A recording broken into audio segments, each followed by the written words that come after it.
This is the examination of the hidden human condition. You're listening to the Hidden Killers Podcast. This is the Hidden Killers Podcast with Tony Brueski.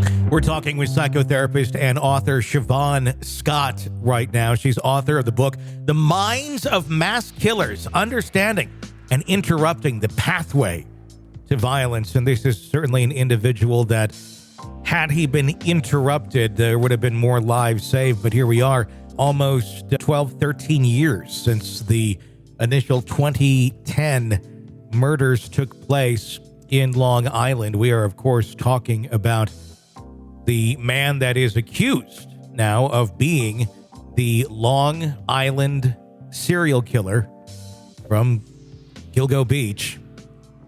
The man in custody, his name is Rex Heuermann.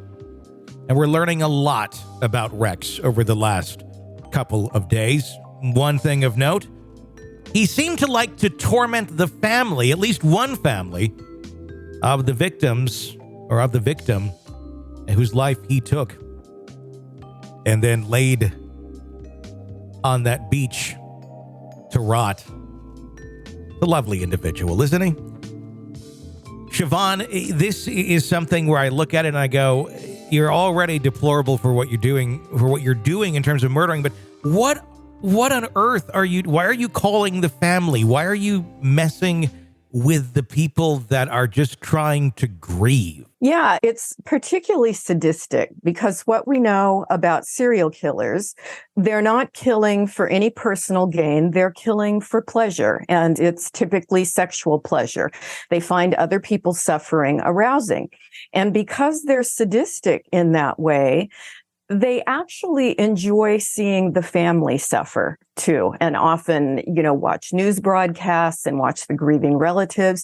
This guy took it a step further. How bold was that? Taking the chance of actually using the phone and calling the sister. And apparently he called at least 4 or 5 times and said things, that were really disturbing and awful because he was taking pleasure from her emotional upset. So it's another evidence of how different these people are and how normal they can appear on the outside. Because, of course, other people, he wasn't always well liked.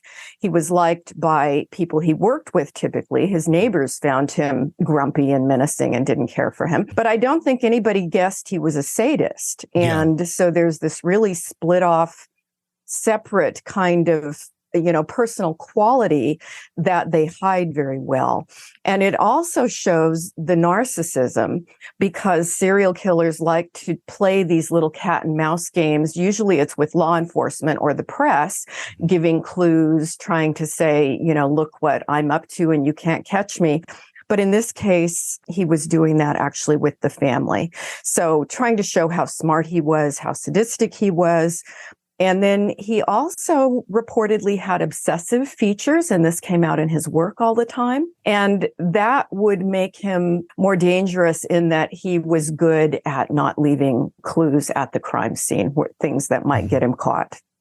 Is that why you think it took all this time for them to hone in on who this is? Because he was very detailed oriented when it came to what he was doing, obsessive, as you said, to help kind of cover up his trail? Yeah, I think he probably put a lot of time into planning where he was going to take the person, when he was going to dump the bodies, how he would dump the bodies, the location. And obviously he didn't leave much evidence. I read that, it was basically a hair of his that they got, and then some hairs from his wife that were obviously accidentally transported. So he wasn't perfect, but he did put a lot of time and energy into doing this. Sure. Not a lot of excuses for having your and your wife's hair on burlap sacks that are around dead bodies. Yeah, exactly. Talk yourself out of that one. I don't know how you really do. And then combine that with Google searches and all the other pieces that have come together. Why do people like this enjoy watching families suffer who've already gone through something so bad? Is this something that he's made with? Is this just in his DNA and that's what he enjoys? Or is this something that's formed through some sort of a trauma earlier in life? Yeah, we used to think that serial killers all came from abusive backgrounds. And I mean, it was a narrative that allowed normal people to kind of wrap our heads around it. But it turns out that's actually not true. They do seem to have differences in their brains. Some may be partly genetic, some may be influenced by the environment. It's not like there's an exact formula for how to produce a serial killer. And I don't think we have it all figured out now. But we definitely can't say that anything in someone's environment causes them to become this way. Even if they did have an abusive background, millions and millions of people have abusive backgrounds. And so it really doesn't fully explain it. There's just some differences in the brain, and they don't have empathy for other people. They may feign empathy. This is that psychopathy factor. They can appear to be very normal and polite and do kind things, but it's superficial and it's really designed to manipulate. But when it gets right down to it, they see people as objects or pieces of meat, and they enjoy making people suffer. And that's not something that normal people, we can't even wrap our minds around that. Most normal people, when we see someone suffering and in pain, even an animal, we feel that. And that's empathy. We have compassion. And these folks, that's simply a missing piece. I think what baffles a lot of people is the sexual connection to it, where they get gratification from the suffering. And I think a lot of times people think, well, there must have been some sort of sexual abuse. That's not always the case, though, correct? Definitely not. Definitely not always the case. Sometimes it's been exposure to really violent and horrendous pornography when they were little kids. And often that exposure happens fairly early in childhood, 8, 9, 10 years old. Some of the serial killers mention sadistic kinds of horror movies. I won't mention the names because people don't necessarily need to go out and expose themselves to that. But sometimes it's been popular movies where this was a theme of sexual violence. And if they masturbated to this as little kids over and over repeatedly, they sort of changed the wiring in their brain. Sure. That's a weird one. Yeah. I mean, just thinking that when I was a kid, it's like we didn't have any, like, you got to go find like your dad's Playboy or something. Right. And it's like, oh, okay, that's, fairly, I guess, normal of most, young boys' experiences in the 80s. But I don't even like see something horrible in these horrible horror type movies and go, yeah, that's the material for me. That's good. Exactly. What?